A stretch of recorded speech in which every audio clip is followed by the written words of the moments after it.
And we're back. It is COMP397 in the winter 2016 semester, and it's week 5, lesson 5, part 1. And what we're going to be doing is we're going to be talking about how to build that darn slot machine that we were working on last time, right? So we kind of did some prep for it last time. If you remember, there was on GitHub, I should have a, we kind of started a slot machine demo, if I'm not wrong. So if I go to Centennial, and we can look and see what we got here, right, for COMP397. This is going back to last week. I know it's a long time ago, but it's only last week. It's only 7 days ago. So there it is. This is the one we're going to be working with. So so we're going to continue from this one. So if you couldn't keep up from last time, or I did something that was weird and you lost me, please download or fork me on GitHub this COMP397 W2016 slot machine demo, which we're going to be working on starting now. So I want to help you build this thing because part of it is understanding how to take existing code, someone else's code, and incorporate it into your own program, right? That's part of it. So we're going to pull up COMP397 here. And here's the slot machine demo. And I want to use Visual Studio Code to do that. So here we go. All right, so remember last time we had what we had done, just to keep up with what we had last time, we had a couple new structures. One of them was this idea of a preloader, right? So here's our preloader that we kind of put together last time, right? And our preloader has a couple things. We have something called a manifest, right? This asset data right here. This is our asset data. And notice how it's of type objects asset. We made a new object type, right? An asset. And the asset has two properties, an ID and a source, right? Now we have that if you look at objects, so we kind of split it off just to, this is just review, so we understand each other. So last week we kind of did this asset.ts file, right? And under the objects folder. And if you notice, that's what we have. We have an ID and a source. I might have mentioned to you in the past that this format is nice. It's nice, right? But it's also wasteful. Why? Because you have some stuff that's duplicate. Right? You have this idea here where you have you declare a public ID and a public source, and I'm creating a new class, and then I do this ID's ID and this source source. You see this pattern all the time. So I may have mentioned it in the other advanced graphics class that there's a shortcut for this, right? So let's try and before we go on to the graphics piece, I'm going to go to typescriptlang.org. Let's go to the playground here. And I'm going to kind of go make a new class here. So let's say we're going to make a new class, and typically you see something. Let's just do what we have here. So here's our class. I'm just going to copy this class and the module around it. I'm going to go back into the playground, and I'm going to copy this thing into the playground. So we can do it this way. We can say this, and this is what it converts to, right? So class and the module, and notice that it says this ID is equal to ID, this source equals source, right? So this is the converted version. That's nice. But wouldn't it be nice if we didn't have to do this, but still had the same kind of idea happen? If we're taking anything into the constructor, which is what we're doing, ID, string, source, string, and we're using the constructor to initialize our public member variables, right? Or our private ones, right? Then it makes sense to do everything in one step. How? Well, TypeScript has provided an answer. So I'm going to take these away. And I'm going to show you this format a little bit differently. So let's take all this away. And instead of doing ID string is string and source string, now notice there's nothing. It doesn't work over here. Like on the JavaScript side, you would have broken everything if you just did this, right? Because there is no, these are just local variables here. I need member variables that are part of my class to make this function properly. Well, you can do that by just doing this, public. And now you have the exact same example on this side, but you only do it once. It's a shortcut. So this format is equivalent to this. So we've got 13 lines of code here. And now what we've got here in the playground is we got 1, 2, this including comments, 1, 2, 3, 4, 5, 6, 7, 8 lines of code, let's say. So we've cut down 5 lines of code, and that's only for a small example. The more member variables that you're initializing with your code, the more of them, the longer, the more it saves you, because you can do everything in here. And you can mix up these types of access modifiers. Notice that I have public and public. I could do public and private, or public and protected, right? That kind of stuff. And again, just to review, what's the default access modifier for JavaScript? Public. So it's always public. If you don't declare a variable, it'd be public. But in order for it to use this shortcut notation, you have to use the access modifier here to indicate to TypeScript that this is what you want on this side, when it comes to the JavaScript side. So a little bit of a shortcut on this side. And so we'll be building our classes up like this as well. Going forward, you'll see me doing this kind of notation. It's not wrong. It just means that you're going to get this. The only thing that I don't like about it is when we want to preserve our underscore for private variables. Like, let's say, for example, I said, you know what, my source is going to be private instead of public. And again, I'm just doing this in the playground. So I changed it to private. So here's private. And then over here, my source still stay the same because JavaScript doesn't care. But once I do this and change my my naming convention, then JavaScript, what it does is it imports this piece as a inside the constructor function, and so that it maintains what you're trying to do, right? So underscore source is equal to underscore source. That's okay for me. I'm just letting you know that that's what it would do. It still does what I'm asking it to do, so I still can maintain the underscore source, underscore as the convention we use to declare private variables or protected variables, right? But that's what it does. So shortcut, I just wanted to make that you aware of that. I didn't want to present it earlier because it wouldn't have been as clear. Now that you've seen classes a little bit more, then you know what I'm going to be doing in the future. Okay, so that's one. Let's run this thing and let's see what this thing does, just to kind of go back up to speed with everything, right? So I'm just going to put this together here, and I'm going to reveal in Finder. And remember last time, we couldn't run this thing locally because my files weren't preloaded, so it would fail, right? But now that I've got a preloader, I can do this, slot machine, and then, hey, where's my, how come I don't have my buttons? Well, either way, I got to run it in a server, right? Okay, so let's go back. So I can't do that, but what I can do, if I go into my terminal, or command prompt in your case, let's try that again. In my terminal or command prompt, I could do something like that. I could use HTTP server, like I've been doing in the past, and then run it on localhost 8080. So I kind of pull up 8080, and it's the same files. It's just that what it does, I refresh. How come it's not working? How come? How come it's not working? How come? Let's take a look at it. Let's inspect what's going on here to find out what's the problem, right? So I'm definitely having an issue, right? First of all, it says 3 is not defined, which means that I'm getting some kind of weird crossover between what I'm doing with advanced game programming and this, right? Because I'm using the same localhost 8080, right?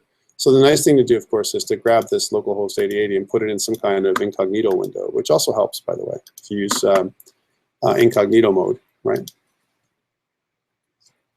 So you might get that. You might get a thing where you know, you've got a problem. I know that it's working, right? And by the way, it's probably up on Azure as well. So if I was going to go to you know, COMP397, W2016, slot machine, .azurewebsites.net, then you're going to see that there's a version of that that's live. And so that would be a nice way to test, right? Because it's live and it's not going to be an issue, right? Same thing. There's my menu scene, and then I can go to my game scene. You know, for this is my state machine, right? Let's try the real one, with the one I want, which is slot machine, not state machine. Slot machine demo. I think I got it up there. Maybe I do, maybe I don't. And if I don't, we'll see. I don't know what it was called, but maybe it's that. We'll find it in a second because all I have to do is go to portal.azure.com, right? What was that? Did I? It's just because Solot. That's it. It's a Solot machine, right? There we go. You can tell that tiredness, you know, it kills us off. But even so, I don't think that slot machine demo is up there. So we can check that by going to, I'm going to go back to this one, portal. portal.azurewebsites.net or azure.net. We can always find, or .com, and we can always find if it's available to us, if it's not down, because this room is just notorious for bad internet, like I told you before, right? And it makes us sound like monsters when we're broadcasting. I swear it does, right? We can go through here and check to see if we've got that, what it is that we've got up here, right? I'll be using this example, so you can always watch in different ways, right? So lots of websites, and I'll clean them up, I swear. But we'll see. So here's the here's this one, right? The dragon. That's probably the new dragon, right? And there's another COMP397, right? Different lessons that I've got up here. And here's the slot machine. There it is. But it's probably called something else. Slot machine demo, or there it is. Slot machine demo. So if I was to run this thing, right, and up here, right, and then I should be able to see slot machine, right? So if you want to follow along, you can certainly follow along with this, because every time I upload to GitHub, you're going to see this update as well. And there's where the game goes. So the scene where the game goes, that's where I'm going to put in my slot machine. My menu is going to stay the same. It's going to be just a start button, and then I'll do the menu in here, right? So that's what it's going to look like. Here's something else that a lot of developers use as well. They also use different versions of Chrome.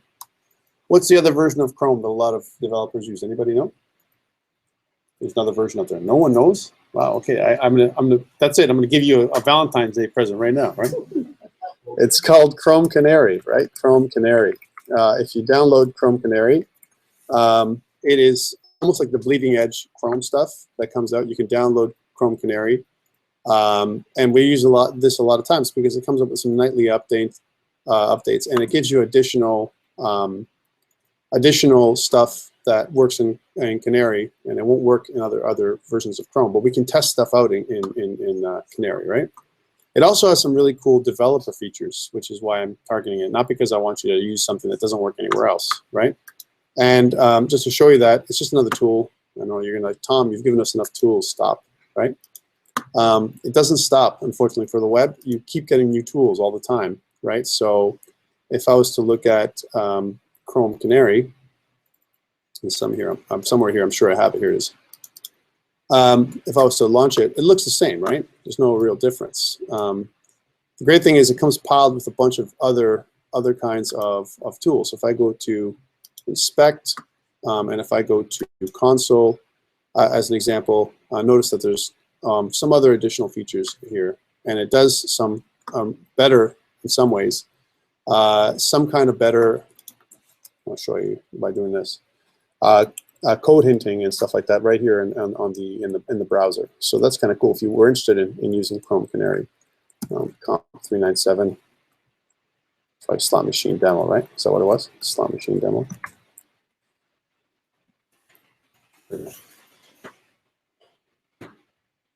I'm spelling it wrong for sure.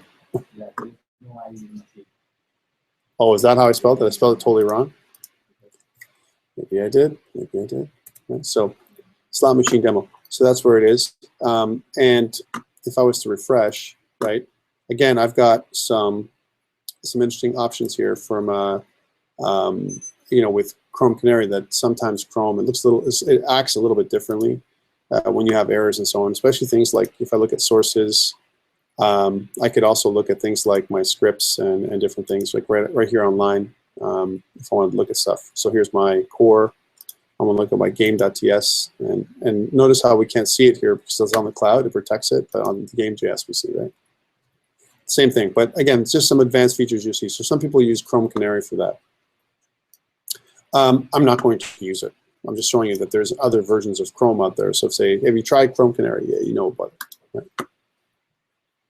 Okay, so what we want to do is, this is where, like we said, this is where we want to put this stuff. I'm going to be using my local browser, right? Because I want to kind of test locally before I push remotely, right? That's what I want to try and do. So if I go back to here and I go to slot machine, which is going to be on localhost 8080, I'll get my updates much quicker, right, than I would if I was going to go to Azure. Azure is a good place to test when I'm ready to go. As soon as I'm ready to put stuff up there, that's where I'm going to go. I need an image, right? One of the things we're going to be doing today is talking about some graphics, right? And I talked about Fireworks as the way I prefer to do graphics manipulation because it's nice and easy. So I should probably indicate where you can find that if I go to Adobe Fireworks, for those people who don't know where it is. Again, one of the things that they didn't do in for Adobe is they didn't pass Fireworks into the new suite of tools. So notice that CS6 is where Adobe stopped producing Fireworks, and they're still supporting it, but Adobe Fireworks is kind of something that's been starting to be incorporated. Some of the same features that are available in Fireworks are being incorporated into other programs like Illustrator and Photoshop, right? I still think that it would have been a nice way to keep a lightweight approach to to graphic manipulation, and they still have it as part of their their Adobe CC suite, Creative Cloud, right? It's just that they're not changing it, they're not updating it yet, and I think they might be replacing it at some point in the future with something else. Right, so we'll see how that goes.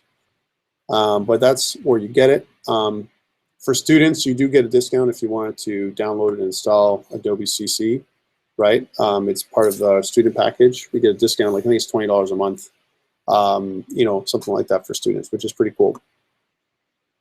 But there are other options, and one of them is, like I said, GIMP, which is kind of our open source graphic image manipulation software. A little harder to use in some ways than I would say Fireworks or an Adobe kind of a professional product, right? Because of, it's a little bit open source and it does things a little differently in GIMP than we get from Fireworks. There's some really cool features too. Okay, but we're not going to be using that.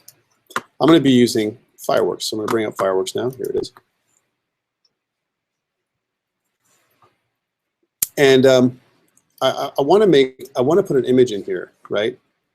In Fireworks, and the one I want is a slot machine. Now I know that my screen is 640 by 480, right? So I'm going to have to think about if I'm going to download an image, I have to download something that's fairly wide, or get something that fits in that space. I don't want anything taller than 480 pixels. In fact, if anything, I want it even shorter than that. Just give it a little bit of margin or padding around the whole entire space. Now, if you want to make it, you can make your slot machine any size you want. I recommend you make it something that's proportional, like 800 by 600 if you wanted to go to a bigger screen, or 1024 by 768, some standard sizes.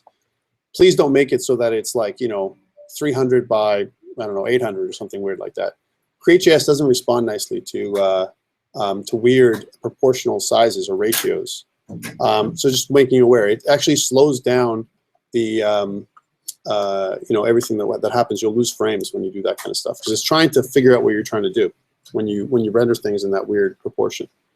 Okay, so I recommend try and stick to one of those standard sizes.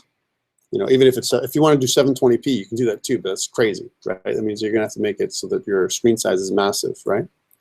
But for me, I'm gonna do 640 by 480 for demonstration purposes because it's small enough that I can use so we can consume it. You can see it on most screens, that kind of stuff. And I can always cut it in half if I ever wanted to. So if I want to do a 320 by 480, that's almost like, mobile sized screen that would actually resize nicely in a mobile environment. So 640 by 480 is fine. Although 320 by 480 is okay too. Okay, so that's one thing. So I need to find an image. And we can find them online. If I was to go into to look at slot machine, as an example, slot machine, on images, let's say in Google, you can see a lot of different ones, right? What we need though, more than anything else, and there's one, that's a new one that I haven't seen before, is a blank slot machine like this. Notice that they have these blanks. Here's another one that's blank. But we also need to fit in with what our requirements are, right? Because, and by the way, a lot of these are stock photos and so on. You can also make your own, but the problem with that, it may not look like a slot machine at the end, right? Unless you're an artist, right? So not saying that you won't, you can't do it. You can do whatever you want. At the end of the day, this is your game.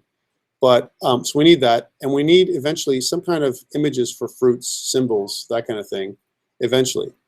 Luckily, I do have some of those, and I might have put some of those up online. I may have.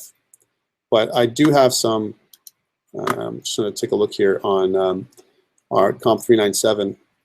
A lot of times what I have is inside here, I have some assets for the slot machine. I have slot machine assets in here. Now, I'm not sure if slot machine assets lives up online, right? But what I will do eventually is put some of these stuff up So you can see, you can kind of build my slot machine, right? The spin button and everything else. I kind of build this traditionally. I kind of build this every single time with you, like from scratch.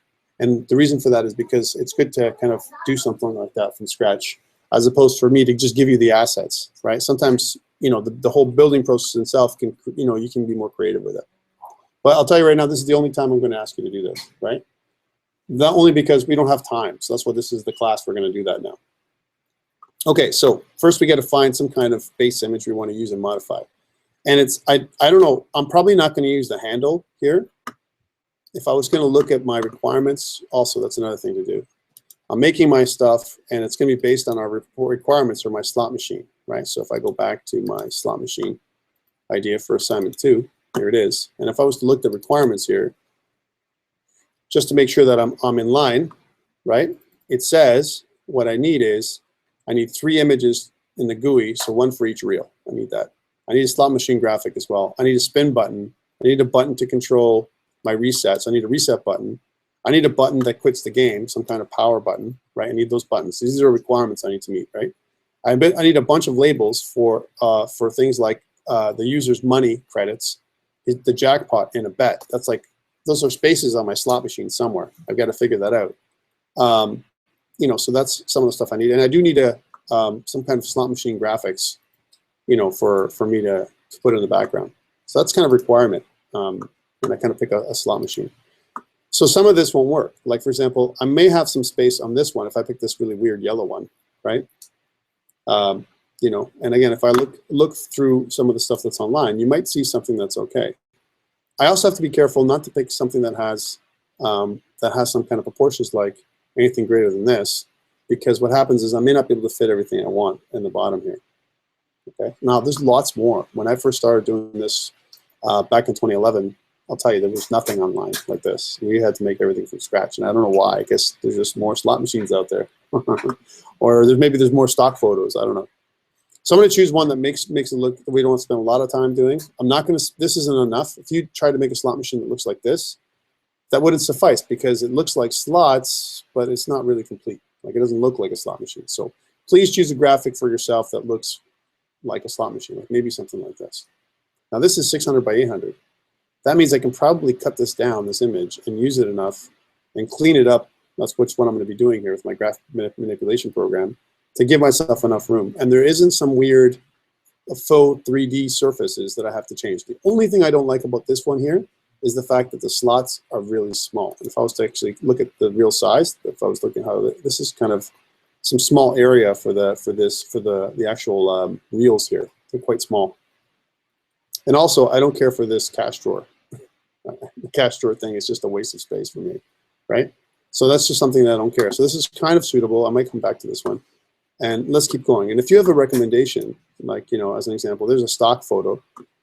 This is cool, but it's not cool because I have the buttons up here. And I'm not going to make a 3D game, so that's not going to work for me. I need to have the buttons in the front, right? So that's not going to work for me. This image is kind of cool, but not exactly what I want.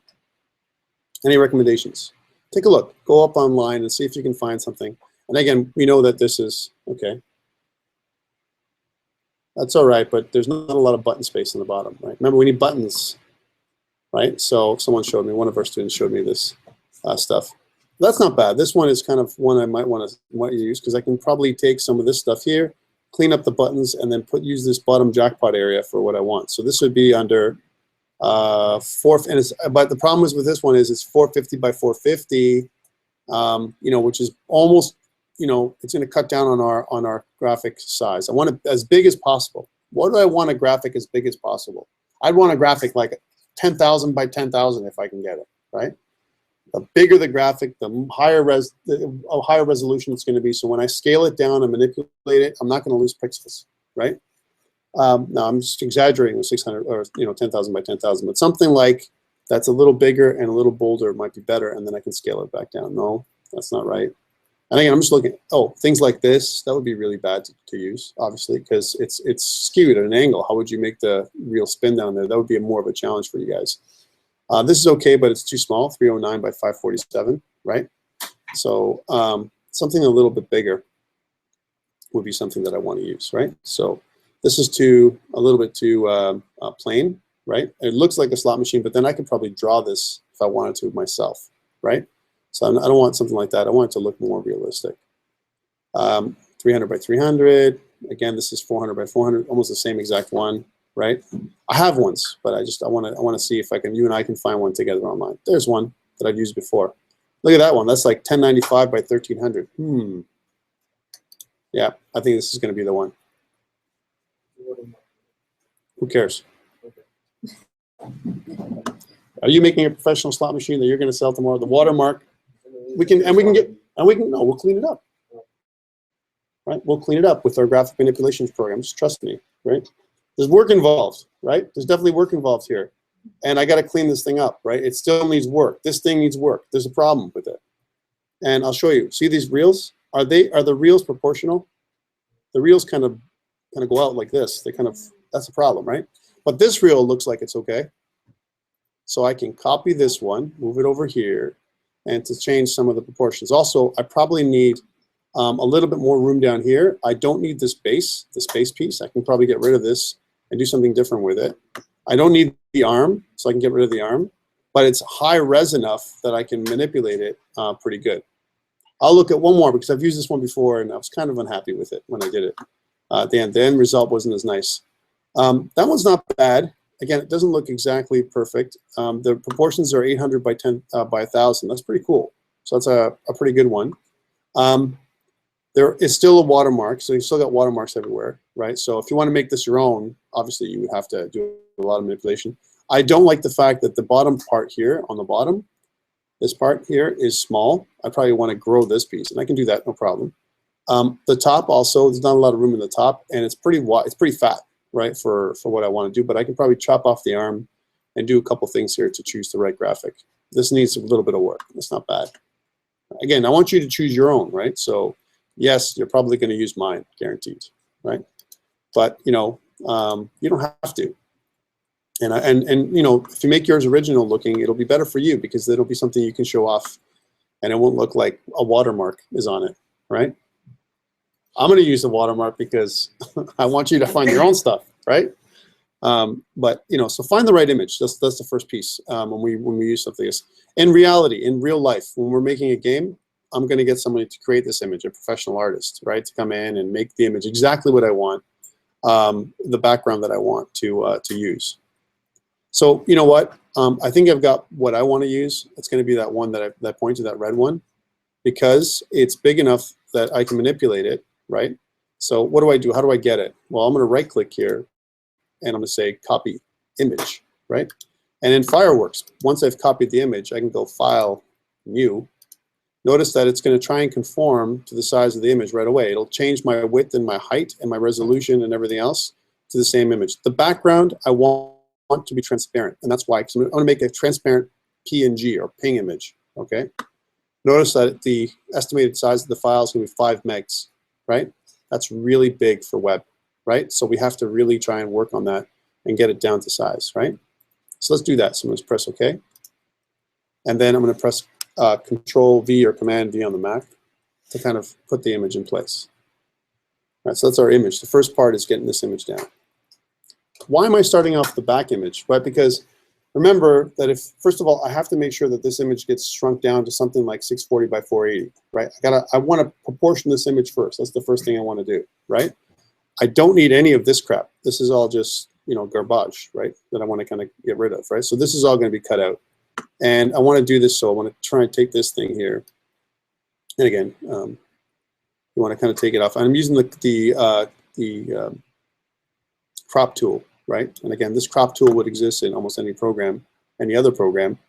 And what you can do with the crop tool, any crop tool that exists in any program, is try and crop to the proportions as much as possible. So get rid of all the extraneous data that you don't need first, right? So that's the kind of data. And I don't know if I'm gonna use the base. I probably won't in this example, but you know, let's just go in there and cut this out. So that's kind of as close as I can get to the slot machine by eye as I'd like, right? Now let's also take a look at my cut. My cut is going to be, you know, a little bit weird proportion, 697 by 1182, height 1182. So if that's true, and if I want to cut this down in proportion, what do I do? Any suggestions? I want to proportionally cut this down so that it fits into 480 pixels high. Well, I could resize it, but I don't want to just resize it. I want to proportionally resize it. So if you click on the resize tool here in Fireworks on the left, right, here's a scale tool. What I can do is if I press Shift while I'm resizing, it's going to proportionally resize it down, so it'll resize both the width and the height, right? So again, width, I have 640 pixels, so I want to kind of fit in 640, right? And I want to kind of do it so that it's, you know, it's pretty cool. Well, we are all less than 640. That's cool. But what I want to do is go down to 480 wide, tall, right? 480 tall. Look at how big it gets now, right? So we're down to something like, and this is my problem with this one. We're down to something like this, right? That's 480 tall, right? That was the original image, and we're cutting it down to less than a quarter. But that's why we do this to, you know, big image to small image, because then I can retain some of the details. All right, so cool. So I'm going to press Command Alt T. If you want to do that, if you're using the Fireworks tools, you can also do Canvas, and I want to do Trim Canvas. And what that's going to do is take away the rest of the canvas and leave only the image in place. So Trim Canvas, boom, and then I'm going to kind of zoom in there so we can see this image a little better. I still got this little bit of the, you know, the handle that was left over. I got to trim that out. I got a bit more blue on this side than I do on this side. I probably can trim that out. And I got this white area here that I want to trim so we can see, you know, create a transparency, because I don't know what color the background of my slot machine is going to be eventually. Maybe I'll make it some kind of weird, you know, colors or whatever. So that's one. That's one thing I want to kind of do. I know that. I know I need to fix this piece. This whole area here is messed up. And I got all these watermarks I got to fix, like this swirl and this swirl and this swirl. Makes it for life for an artist really challenging if you're using a you know, kind of like this image as an example, right? But I don't care, because I'm not selling this image. I'm not going to redo my stock photo anywhere else. For you guys, you need to care. This is for you. You need to. I'm showing you how to do it. You need to kind of pick an image that makes sense for you, right? But for me, I'm going to put an image up that that I can use to show you how to create things, right? I mean, there is some work to do, right? This is an assignment. Right, so I can't just do your assignment for you. All right, so let's zoom in here and fix some of this stuff. So again, it's a design decision. Do I really want to use this piece? Do I need this piece up here or not? If I don't, right, then I can probably save myself some room and then make my image grow back a little bit more, make it a little bit bigger, which means it's going to be a little wider, which is good, which is what I want, right? So I have to kind of make this decision. And I cropped it the first time. The great thing about Adobe tools is you can always undo, right? So here's my original image. And again, I'm going to crop it back one more time, right? So before I shrink it, I'm going to crop this out a little bit again. So let's do a second crop. And there we go. And then I can also zoom before I crop, right? So I can kind of zoom in here to get exactly what I want, right? And same thing over here. I'm just going to pan over here and make sure that I get more of this blue area, because I'm going to chop this blue area out. Either that, or I'm going to keep one of the two, because it's here, but it doesn't exist anywhere else. Who knows why the original creator put this little blue area in? But I think it's kind of meh, right? So I'm going to kind of get rid of it, at least from part of it, and then I'll clean it up myself. So let's do that. So it's going to go right to the red, right? I mean, this is just design decisions. Now I do chop the bit of the gray off, but you know what? It's okay. Same thing over here, if I was going to do that. And I want to see before I cut, this is like the way I measure, right? So here's, I'm just going to kind of pull this in. And now I see I get a better crop. And I got this thing to get rid of still. And I got this piece here and a little bit more than I wanted to on this side, but probably going to be okay again. And on the bottom, there's some area that's white. I want to get rid of that because I don't care about that. Double click. So there's my crop. Now we're still pretty big at this stage, but the proportions are slightly different, which means when I reduce the size again, I'm going to get something that's more realistic. This is good. And what I'd probably ask you to do first is, before you shrink things down, do all your manipulation like in big, like larger scale, right? So when you shrink things down, it becomes, it looks nicer, because it's going. When you do a proportional shrink down, what's going to happen is you lose pixels. Pixels go to the bit bucket in the sky, right? So it's better to do it big and then shrink down to something that's realistic. So I want to make this area all red, and the great thing about that is I can use a tool, like some kind of rectangle tool. Here's my rectangle tool, right? And what I want to do is start drawing on this surface, right? So I can kind of draw whatever I want, right? A rectangle tool. But I want to make sure that my rectangle tool matches my color, so that way it saves me time, right? So I'm going to kind of take my little eyedrop, which is not this one. Let's do that. So here, notice that my eyedrop now for the color of my thing is the same color. I've done a sample, and I can keep sampling. If I sample this, it'll be yellow. Notice I'm looking at my fill bucket right here, right?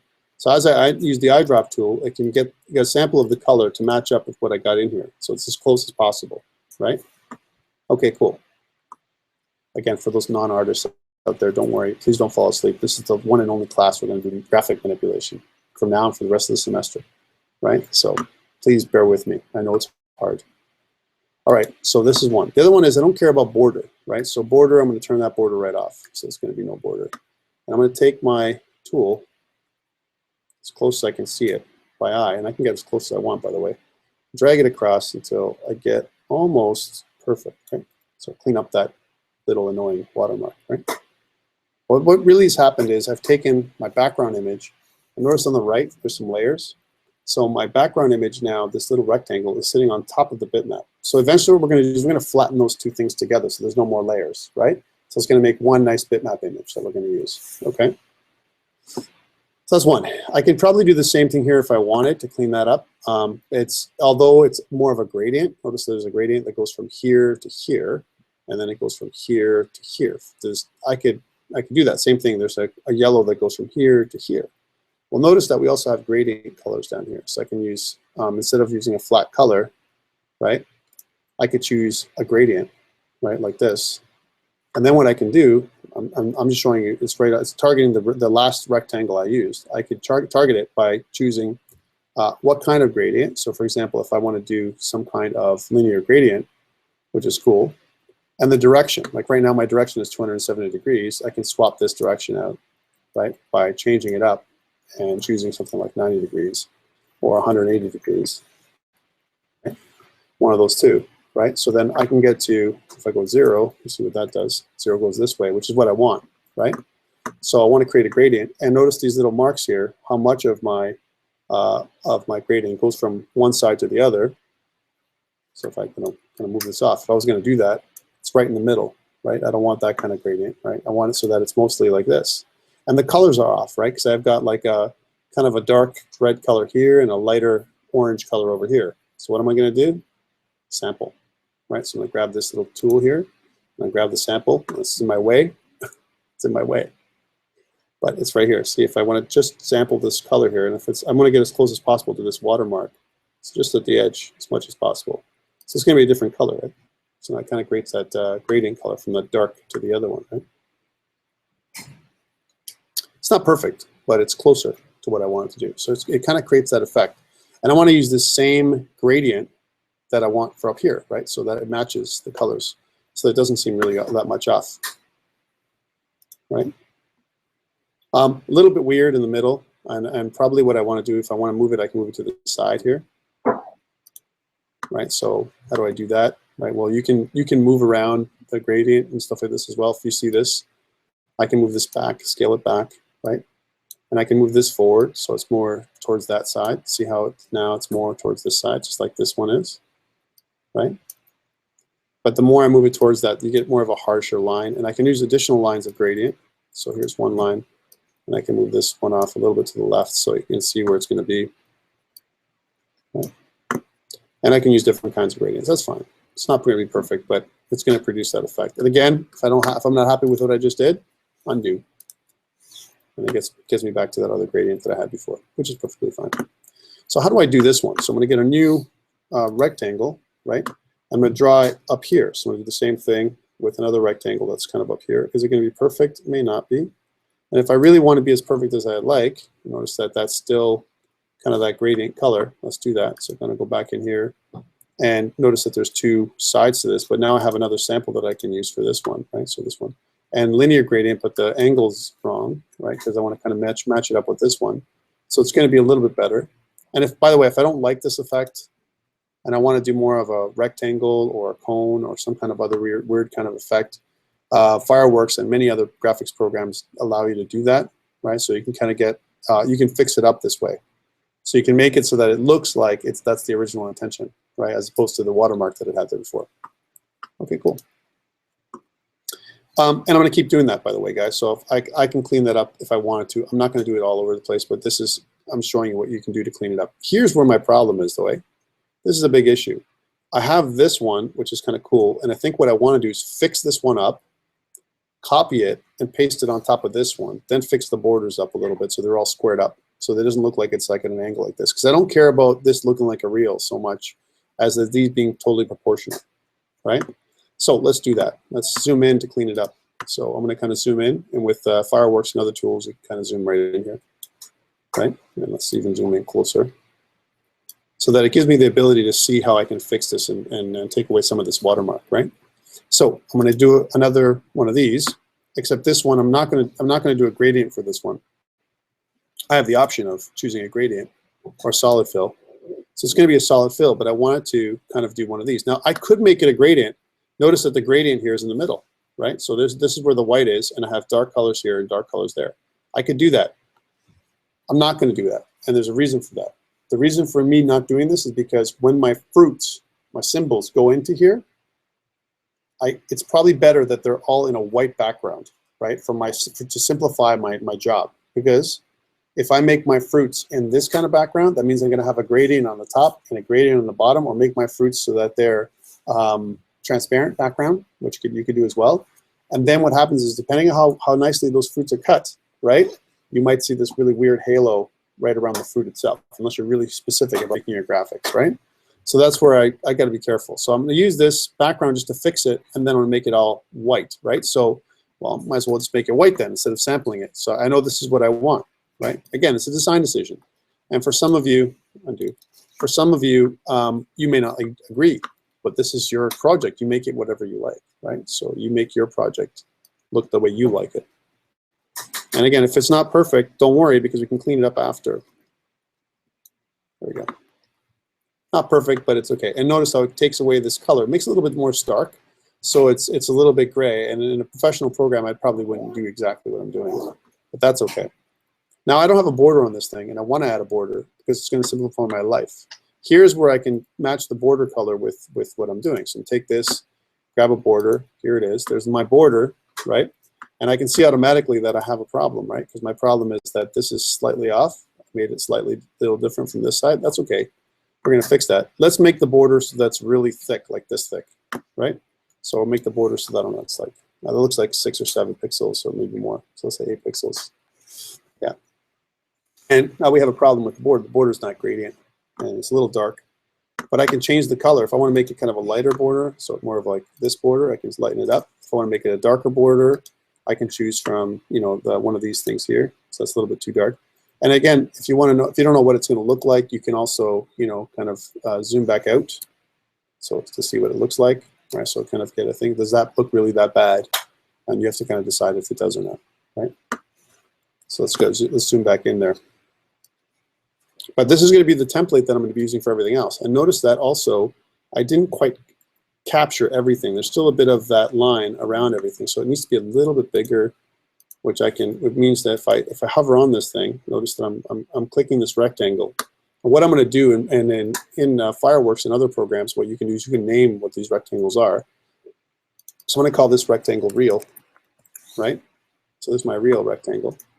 And what I'm going to do is resize it. But now I don't need to do proportional sizing. I don't want to do proportional sizing. I want to resize it so it covers up the mistakes of the drawing, right? So just a little bit bigger there, and it's a little bit bigger there.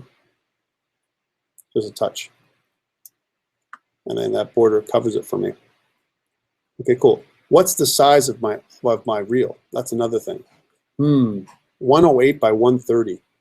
Now this is the uncompressed big version, right? The one that's too big right now. That I'm gonna skim down later. 108 by 130. It's kind of a weird number, right? But you know, don't let it bother you, because that means that when I come down, it's going to be a little bit smaller too. Let's see the other thing too. If I copy this image here, right, and again, I'm just talking with you guys so you understand my thinking. I've got to make sure that this is proportionate. So if I move this over here, right, copy and paste kind of thing, it's going to look exactly the same, these three reels. And I also got to get rid of this, because that's not right. Right? So let's do a couple things. Let's redo this piece here, really, really carefully. And how would I do that? There's going to be a couple things, a couple of methodologies I'm going to use. I'm going to make a rectangle that goes here. Now, this isn't exactly a rectangle. It's a kind of a skewed rectangle, right? That I got a bit of a, bottom area that kind of flays out on the top area is kind of the same, just like somewhat like what this happened, right? So, but I want it behind this one. That's what I definitely want it behind. That's okay, because I can change the order of my layers, and I can do that afterwards. So don't be alarmed with what I'm going to do. So here's, I'm going to pick this rectangle again, and I'm going to go back to this side. I'm not going to choose any kind of border, so no border, right? Let me just undo that change, because I meant to do it on a new rectangle, right? Here it is. And then I'll change it after. So I want to choose this area here, and there we go. If you're bored, and again, I really do apologize, right? But we have to do this at least one time to meet our requirements for the course. All right, so here's my thing over here. So then I grab this angle here, and I'm going to take care of my problem down here, this big, whatever the hell it is that is taken up, and I'm going to go right to the corner here, right? And just a little bit lower. So by eye, I'm pretty good. And it's not going to be this border, because these are my last settings. So I'm going to get rid of my border. And I'm going to definitely use this background as a clue of what it's going to look like, to kind of get rid of some of those issues, right? So some of the issues are gone. I can still see some problems on this side, but that's okay, because I'm going to layer some of that stuff. I'm going to go in there and manually get rid of that stuff later on. I want to take care of this stuff, and I want to bring my reel above my layer so I can see it, right? So there's my reel. I don't have the positions for my other reels, but do I need them? Not really, right? I can position this thing so that it is proportional inside my box. What size is my box? So if I was to look at my rectangle now, my rectangle is 468 by 195. That's how big my rectangle is. And inside there, I want to center 3 objects, right? I got 3 objects in there with a little bit of space, right? So let's say the space of 4 objects. And if I enter in about 30 pixels or something like that in there, I want to have 3 of these objects. So how do I do that? How do I evenly space 3 objects, right? What are my columns that I'm going to space them out into, right? If I have a rectangle that's 468 pixels wide. So what's 468 divided by 3? That's the first question. So I'm going to get a little my calculator going on, right? Let's bring this up so we can talk about it. Guys, I know this is a little bit, still don't know what I'm doing. You'll see. It's like when you're watching someone do their work and you're like, what is he doing? Why is he doing it that way? You'll see. So 468, yeah, what was the number? Divided by 3. It's around 156, right? That's how much space I have for each column, 156. So if each column is 156, right? And if I'm not wrong, the width of this thing, the total width of this thing is 108 plus approximately 4 pixels on each side, right? Because there's a border of 4 pixels on the outside of the 108. That means it's 4 and 4, 108 and 8 is 116, right? So I take this 156 and I minus 116 from it, right? So that I have 40 pixels. That means 20 pixels on each side, right? Of my border, right? So that means that from a x coordinate perspective, if I was going to use this, for me to correctly position another copy of this reel, right, next to the rectangle, right, and my rectangle starting at 107, right, I need to add 20 pixels to 107, so it's going to start off at 127 pixels. That's where that thing is going to be positioned. All right, so first let's copy this thing. So I'm going to kind of highlight the reel. I'm going to copy and I'm going to paste. So I've got my copy of my reel. So this is like, I'll call this reel 1, right? Because that's my reel that I'm going to use right now. And reel 1 is going to move, right? It's going to move over. Okay.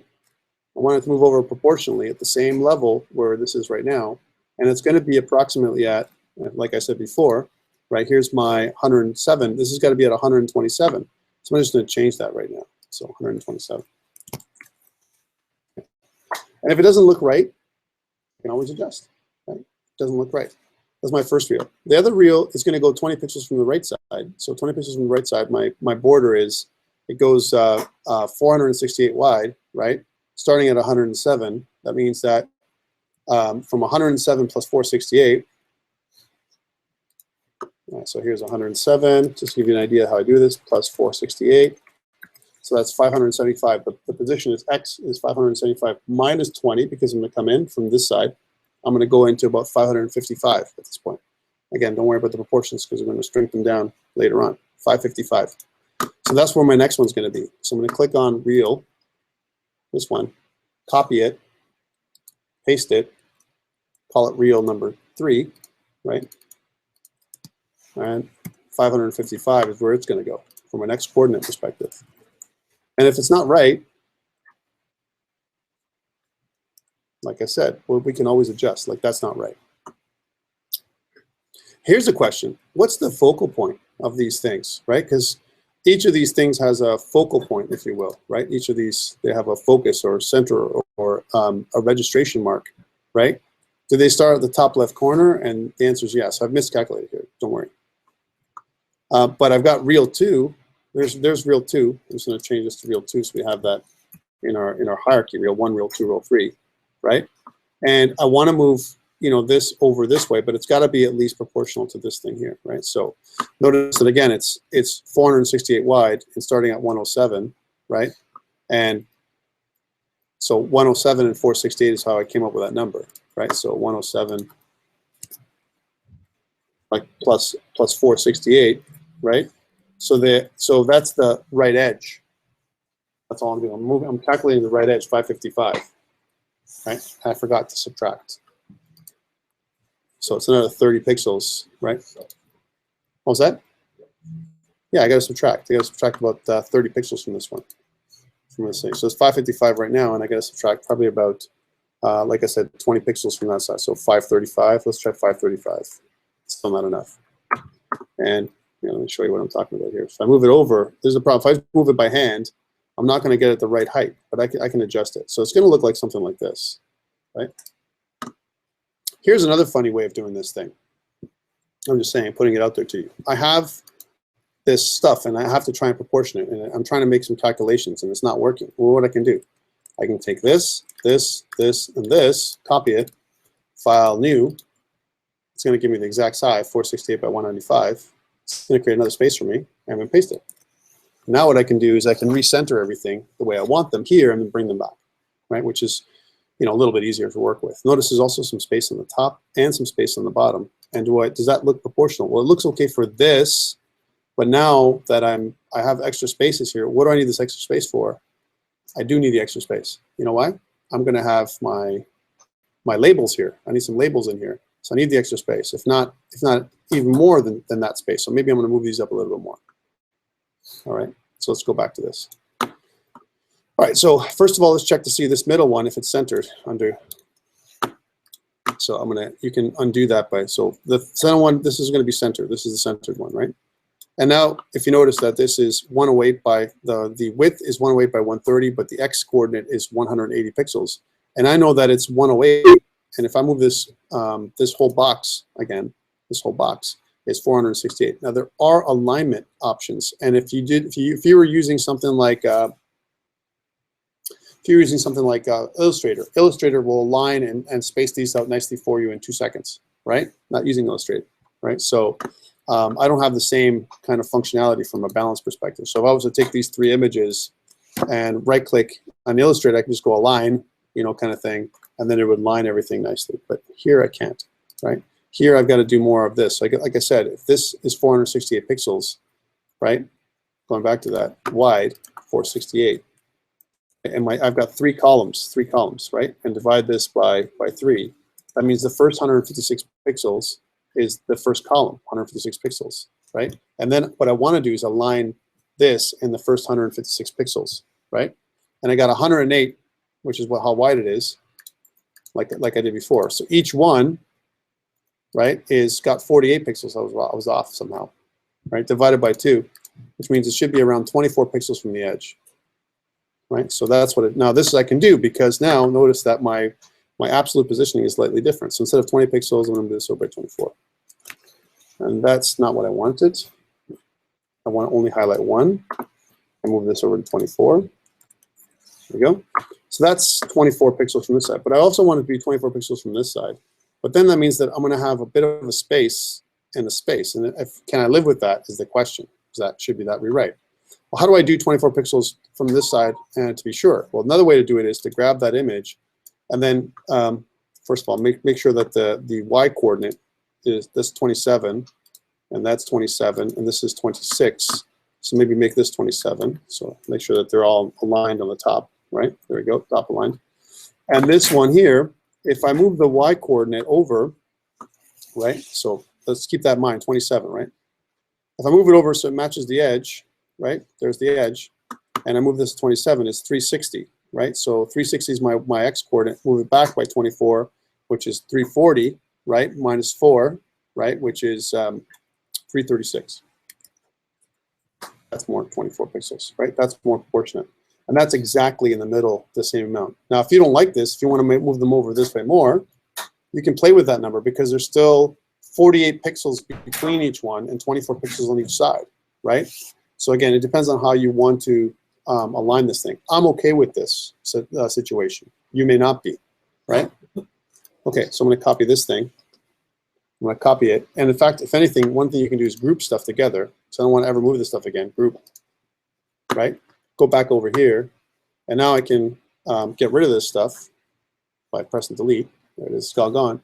And I can paste, right? And I can paste it right back to where it was, right? So I can move this whole thing, because this is a big group of images, right? There it is. And this is exactly proportional. Look at how it is, right? So there. That's my new image, right? So that's this piece.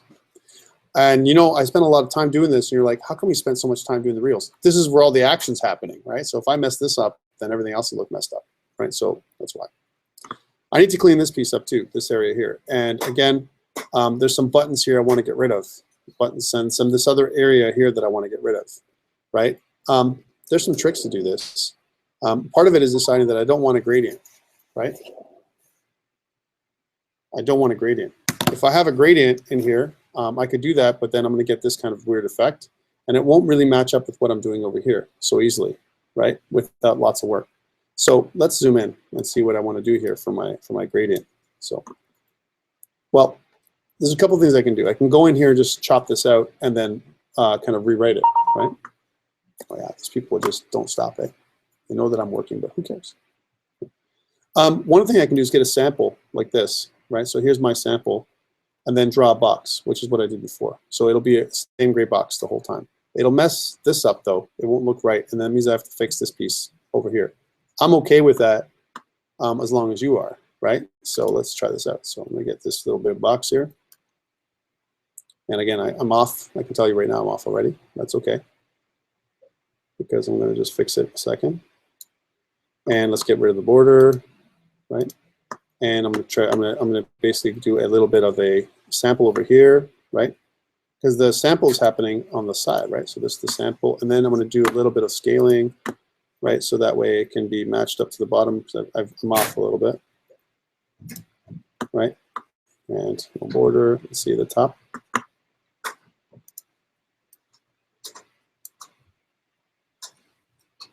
Right? It's pretty good. Remember, we're going to scale this down too, so all the little niggling details is going to be gone. Anyway, and I can probably do the same thing to this to take care of some of these watermarks, which I'm not going to do, only because I don't have time, not because I couldn't do it. I do want to get rid of this white stuff on the side here, like this piece here. I want to get rid of it all. There's some challenges because I have some of this extra detail from the watermark, right? And the same thing goes with this stuff. There's still a little bit of detail here from this watermark here, right? And I want to get rid of this blue line, right? So how do I do that? I can use for some of it, I'm going to be able to use the wand tool, right? And the magic wand tool, depending on the tolerance you set, I'm setting up a 100% tolerance here. That's pretty big. Let's put this down so that it doesn't get rid of some of this. Notice it also highlights areas that I don't want to highlight.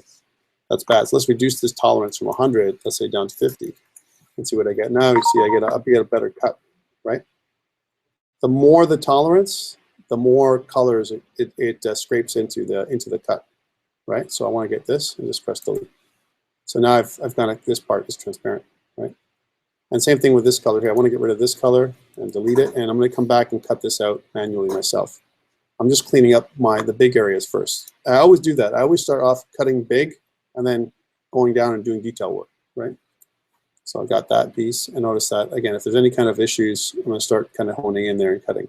Like this blue border, which I'm not happy with. It makes me sick, right? So I'm going to get rid of it. Now, it should be, I'm going to check it, because there's going to be areas like this that didn't catch, right? That's okay. I'll get rid of part of it and go back and get rid of the rest of the parts. Now, maybe I'll leave that for a second. This part's got to go, and this part all's got to go. And I can go there and clean that up, the rest. That's easier to clean up. Same thing with this part. Okay, and I got that. That actually took care of a lot of it right there on that side. Okay, cool. So I've got some areas here that aren't cool, that I haven't been able to capture. What if you made a mistake? Undo, undo, undo. That's what you do, right? And what I want to do is immediately with what I have, I want to flatten my selection. So I'm going to select all by pressing Control A, right? And you can also do it here, select all, Control or Command A on the Mac, right? And what I want to do is right click and go down to flatten selection, which is what I want to try and do if it's available to me. All right, so remember, because I got all these things here, I didn't quite capture everything, so I'm just going to do it manually here. So I'm going to select all these things, right click, and flatten selection. Flatten selection turns it into one big bitmap when it's done. There it is. See, one bitmap, which means now I can go in and modify those lines, right, with some kind of eraser tool like this, right? So if my eraser is too small, like right now it's like 1, let's make it 100. And if that's too big, let's make it smaller until I get to the right size. I can also change the size of my edge. Instead of round, I can go square, right? And let's make it so that it's 30. There we go. And now again, what you can do with it is you can choose a couple things to do. I can press Shift, and even if I go over here, it doesn't matter, right? It's going to erase just down one line like this, right? So here's my eraser. So I'm going to just position my eraser first, and then press Shift, and then it's just going to erase that stuff. Some tricks, right? In here, nothing I can do. I'm going to have to go in there and carefully take that line out without me having to do too much work. I use like a block tool like this and just kind of go in there and skim that up. Almost done, guys. Bear patience, please. I know it's, like I said, watching paint peel, and I apologize, especially if you're not doing the work. If you're doing the work, it's even like watching paint peel sometimes, but you know.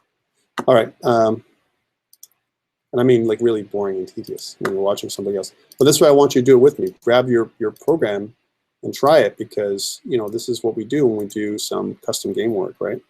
Even if you're doing advertising in the future, like right now we're creating this slot machine game, and you're like, Tom, I'm never going to do this work. I'm going to hire a graphic artist to do this for me. Yeah, you're probably right. But tomorrow you might be asked in your job to, you know, do some kind of marketing or some kind of ad. And CreateJS is a great little tool to make web-based ads that have nothing to do with Flash, right? Because we don't want to make anything with Flash these days, because that would be really bad, right? So you notice I've just cleaned that up now a little bit. Yeah, a little better? It's not perfect, and we have a lot of work to do if I want to make this even better than what this is. But I think it's a great start, and I'm going to share this thing with you by putting it up online, right? So for those people who can do this right now or don't have the tools, because you know I say, hey, use Fireworks last minute, I'm going to throw this one up, and I'm going to call this the slot machine background. But before I do this, I want to reduce my size. And here's the question I have in my mind now. I've got my graphic. It kind of looks like a slot machine. If I remove the bottom, right, this piece here, and I was very careful into not choosing to remove these pieces here and not spend too much time down here. If I remove the bottom, it gives me some more space to expand this area here for buttons, right? Number one. And I want to do that before I shrink it down, right?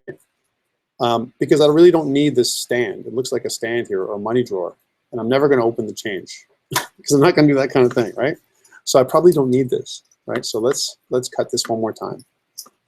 Again, this is just like, again, design decisions for you. Like, would you do it? How am I going to use it? And I'm going to just kind of trim this bottom part by just zooming in here and looking at that trim, that cut again. And there it is. And zoom in a little bit more, so I can get that bottom piece as close as I want. I don't want it out here, and I don't want it in here. I want it kind of somewhere so it's on the line. And this is just by eye. You can do this numerically as well. All right, so now that I've got that piece done, and I'm just looking at to see that I haven't marked up or messed up anything else. I think I have. So that's just going to be a little wider. There you go. Now I can get that piece out of there, and I also take away that little blue on the bottom, which I missed, right? So I'm going to double click, and it's going to take that piece off. And now I have a much smaller slot machine. You know what? I'm not really happy with a couple things here. One of the things I'm not happy with is this box, this rectangle, which is where I'm going to put a lot of my other work. I'm going to put some work here, this part of it, and the other work that's going to happen is down here with the buttons. So I need to clean up the cross hatching here and the watermarks that I got on here. And it's a horrible watermark. Like, this is like a watermark to really mess you up if you're going to try and copy this image. But we're not trying to copy. We're using it as almost like a stencil to kind of trace over, right?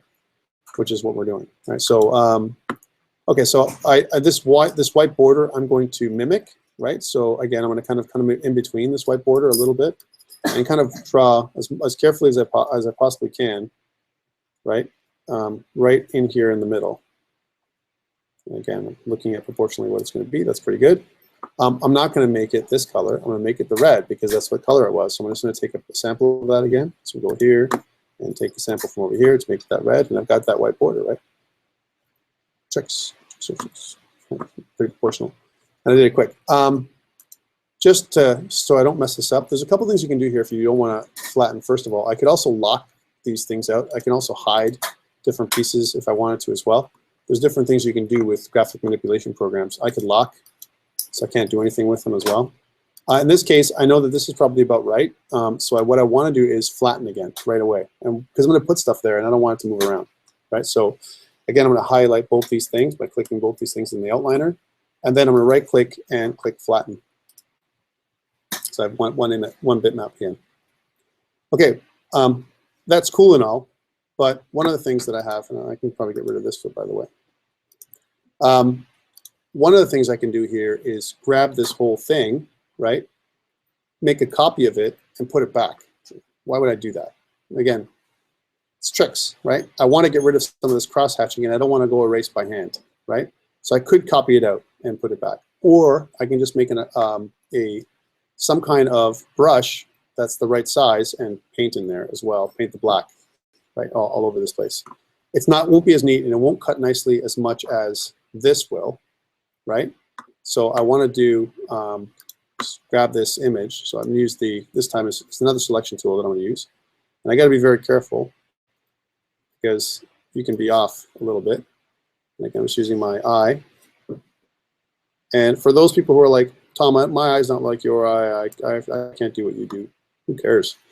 You'll get better at it as you go, right? So it's just a matter of trying to come closer and closer to that kind of stuff. Is it perfect? No, it's not. But we're doing a little batch job here.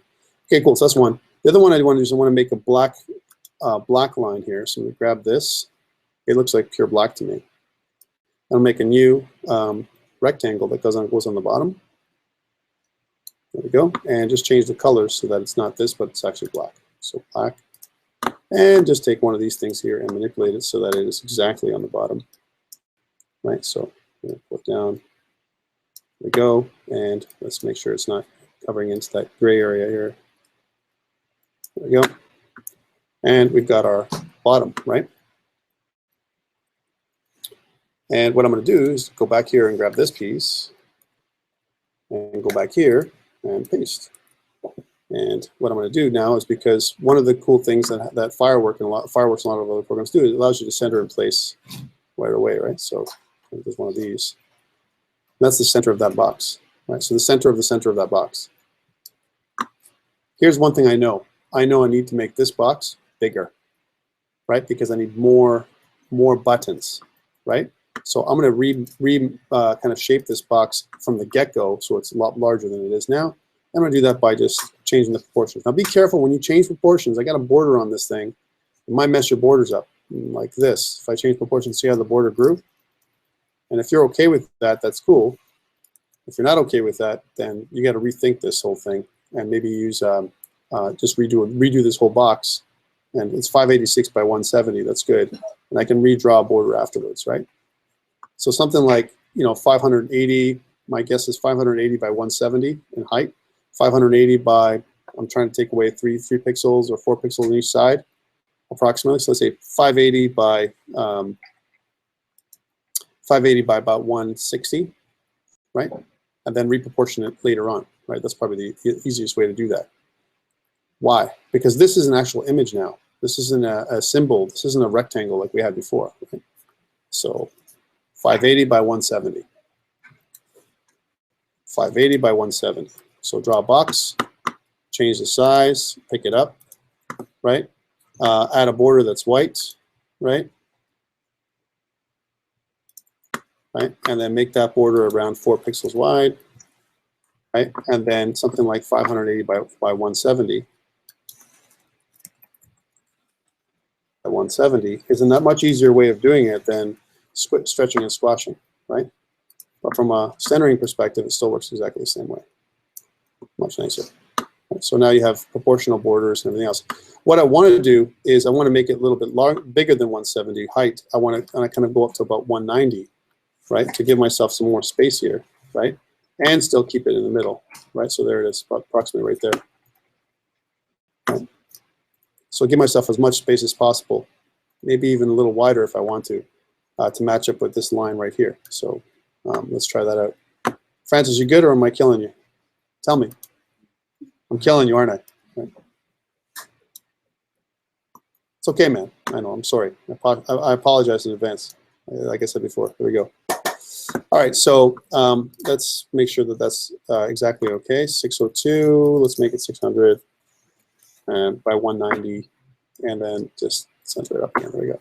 Okay, so we've got the bottom piece, we've got this piece, we've got the top piece with a little bit of a gradient, which you might like, you might not, right? We've got this piece here, which is white, and we've got a bit of a watermark. Again, if you want to, you can spend the time taking away the watermark the way I did just now, slowly, eating it away until it's gone. I'm going to, again, just flatten my selection. So I'm just going to choose all this and just right-click and flatten selection. And now I want to do a couple things. I want to kind of zoom out. I've got, this is what my final thing is going to look like so far, but it's too big. I want to stretch it down so that it's, the maximum is going to be, so right now it's 679 by 921. I need to put this 921 down to 480. So it's going to drop about half, which is better than a quarter. And my image is going to be bigger, which means my reels are going to be bigger. And this is 66% of the size. Notice that the size is 66. If I go to 100%, this is what it really looks like, right? Like in real, this is the real size, right? It's way too big, right? The real size is okay, but this other piece, these other things for the other pieces that I need here, right, are way too big. And here's the other thing. I need some buttons up here, right? But I probably need to manipulate this background image one more time. And the reason for that is because the buttons that I'm going to place, I mean, I need some kind of label area here that I'm going to put in. I need a button to reset, and I need a button to power, right? Power and reset. I may not need this whole space up here, which means I could make more space down here, and again, it would reproportion this whole area, this whole symbol up. So I got to be careful on how I do that. So I may have to chop this up one more time when I come closer. Just letting you know that's going to happen. Okay. And how do I do that? I can cut this and move the whole piece down and overlay it on top of the other one. And because the gradient is exactly the same, you're not going to notice anything. I just got to watch these circles over here so they don't overlap, right? If I wanted to crush this down a little bit. What do I mean? I mean this. I can do one of these. I can say, okay, well, I want to make this so that the top area is a little bit smaller than what it is, but I still want to keep the graphics. So I do this, cut, paste, right? And now I can move it down, right? So I can hide one of those circles, right? So that it's like a little slightly trimmed. Looks like a little smaller area. Tricks, right? And there's many other things you can do here, ladies and gentlemen. I don't want to bore the crap out of you, but this might be good enough for our purposes at this point, right? And we're spending over an hour just doing this, right? So that's why I'm telling you, I'm guaranteeing you. Let me just do these things into one again. So one, right-click, flatten selection, right? And what I'm going to do here again is modify canvas, trim canvas, right? So it's in there again. And now my canvas is only 897, which is under 900, which means when I shorten it down to 480, again, it's going to be slightly more than 50%. That means these things aren't going to drop too much more than 50% from a height perspective. Otherwise, these reels, I'm still worried, are going to be too small. Let's show you what I'm talking about. So here I am, and I'm going to reproportion everything down. And again, when I go down to 480 pixels, I'm going to drop down to about there. That's what my new image is going to look like, right? And I'm going to trim. And now that I've trimmed it, it's 480 by 634 is the height. That's the width, 480, right? Right, I got to keep going down. Right, let's undo that. So that's even more, right? So here, I'm going to try and cut that down more. So let's try this again. And so now it's going to be 480 the height, right? So let's try this. So height is 480. Keep going. It's slightly more than half, right? Like we said. But with the proportions that are in place, there we go. All right, and again, here it is. Trim canvas, and then let's go to 100%. See what it looks like. So 100% is this. That's what the final product is going to look like. That's my slot machine. Right now, it's 363 by 480. If I wanted to make it work for mobile, what I would be targeting is 320 by 480.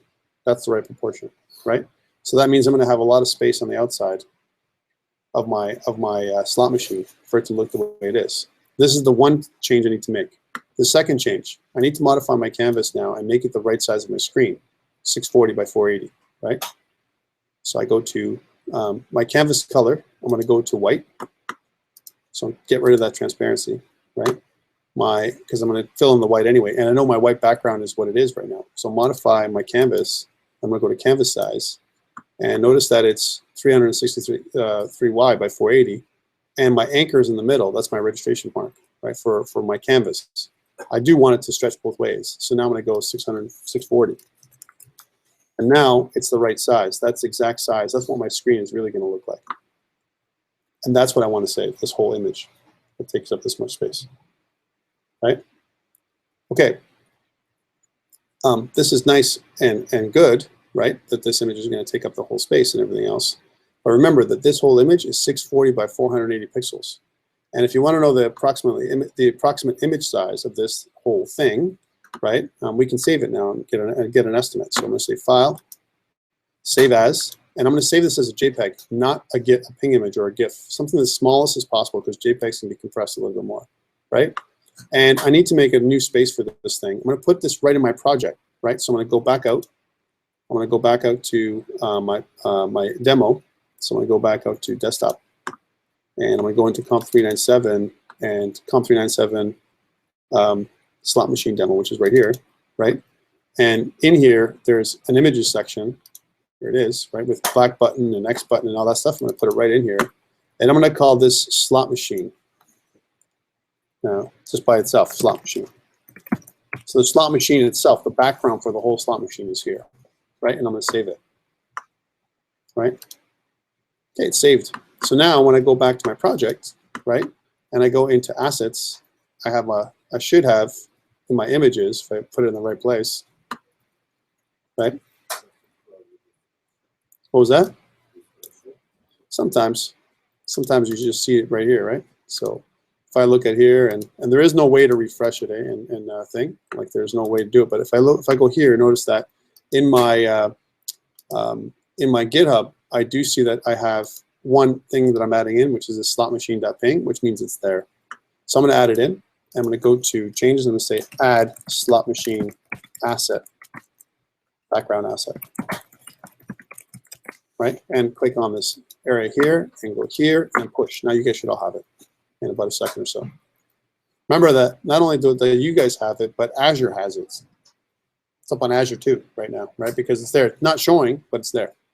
I want this thing to show up, and I want to do it in code. How do I do that? Well, it's an asset, which means I can go to game.ts. Here's my next button, my start button, my start over button. I want to add this thing in as I go, then I can put it in, right? Now be careful, because I may need to change this later on. But for now, I'm going to copy this thing and paste it in. We're just going to call it slot machine. Slot. And you know, a good practice, by the way, is back up. A good practice is to call it the same name, even though it doesn't show up here. I'm going to go back into my thing here. In my images, right? So wherever my images are. So in my desktop, I'm going to go into my project files, right, for COMP397 and look at the slot machine demo that I got going on, right? And also look at my my assets, images. I got to be careful what it's called, slot machine ping, right? That's incorrect, Tom, right? What I should have named it was, that's okay, I'm going to update it when I do GitHub again, is slot machine. Just keep pace with what my convention has been so far. There we go. So this slot machine is what I want down here, right here. So start over button, it's going to be slot machine.ping. Right? So that's what I've got in there. Save. That's my source, and also the same thing goes with this. My name, the name I'm using in my my manifest here, slot machine. Now that I have access to the slot machine asset, I can use it immediately in my scene by going to my scene, which is my my slot machine scene, and where it says game goes here with this big label, right? I'm going to get rid of this label now because I don't need it anymore. And in here, what I'm going to put in is a bitmap, a straight bitmap that's going to take up my entire screen at 0, 0, right? So how do I do that? I'm going to go to this, and I want to call this the background, right? This is my slot machine graphic. So I'm going to make a new instance variable up here that I'm going to add in. So I'm going to say, and it's going to be private, because I don't want to share this thing, private, and it's going to be my background image, or whatever I want to call it, background image. There you go, background image. And that's going to be of type createjs.bitmap. There it is. That's the background image. I'm preparing, right? And the next piece is I'm going to put some comments that says add background image to the scene, right? And then I'll add it in. So I'm going to say the first piece I'm going to put in there is this._background image is equal to new createjs.bitmap, and I'm going to you know, kind of go into my assets. Now remember my asset class, just to remind you of what I did last time. I created an asset class like this called assets. So I'm going to say assets.getResult, and then getResult I'm going to put in the name of the bitmap, which is called slot machine. That's how we do it, right? So go back to my menu, right? I meant to go into my game thing, so it's going to be in here. It's going to be assets.getResult, right? And in brackets, I'm going to put the name of the object I'm putting in called slot machine. Slot machine. That's the one I put in my my assets, right? Let me show you that a little bit bigger. There it is. That's what it looks like.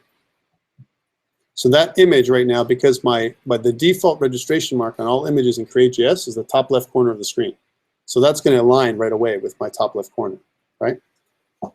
It's pretty darn big, and if you wanted to know how big it is, you can see that it's 391K, right? Still less than a meg, thank God, right? But still large. And that's why I want to preload it. I want to preload this puppy from the very beginning. First thing I want to do, right? So if I don't preload this thing, loading that screen is going to take a while, right? Okay, so that's the first thing. Then I got added to the stage. I'm going to say stage.addChild, or sorry, not stage, this.addChild, because I'm adding it to the scene first. And it's going to be this._background image. That's all I'm doing. So if I just do this, right, now I've got a couple of changes in GitHub. I've got my game.ts file that I've updated here with my asset, and I also updated my slot machine. I'm just going to go back up here and stage these changes, go up here and say added slot machine image to game scene, right? On this, go here and push, and that's going to push everything up to GitHub. You should have that now. And if I was going to check that out now in my my example, right? So this is my slot machine.azurewebsites.net. If I was going to go check there, I can refresh, and slowly, I'm going to get my slot machine start. It's not ready yet. Hmm? Oh yeah, that's probably a good thing to do too. Eh? I would have figured that out eventually. Transpile is important, and that's why I do that that workflow we talked about in advanced graphics. It does it automatically for me. So save. It's transpiled. Now I've got another little image. I've got my game.js, and I'll just put in there, just go in there, stage all those, and say transpiled edition of slot machine graphic. Oops. Okay. And so that's another silly commit, right? That I probably could have avoided. All right, so that's going to be up there. Thank you for that. And then when it goes up, I refresh. We'll stop this for now. We'll stop and we'll go here, refresh, click on my slot machine. Takes a little bit of time. Pick them up. But I can test locally, which is a good thing too. I got my other local version of my slot machine, right? This one. And if I refresh this one and go here, right, then there it is, right? So that's what it should look like now. That's the first piece of my slot machine. So I go to this game and then I can play. So my slots aren't that big, my images, my image reels. And the next thing I'm going to do is when we come back, I'm going to start outlining these image reels, how big they're going to be. I can't use the entire reel because I want the image to be square, right? Which we're going to talk about.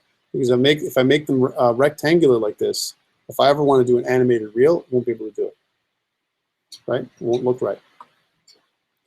All right, so let's pause for a short break to get you guys your wind back, right? And we'll come back, okay?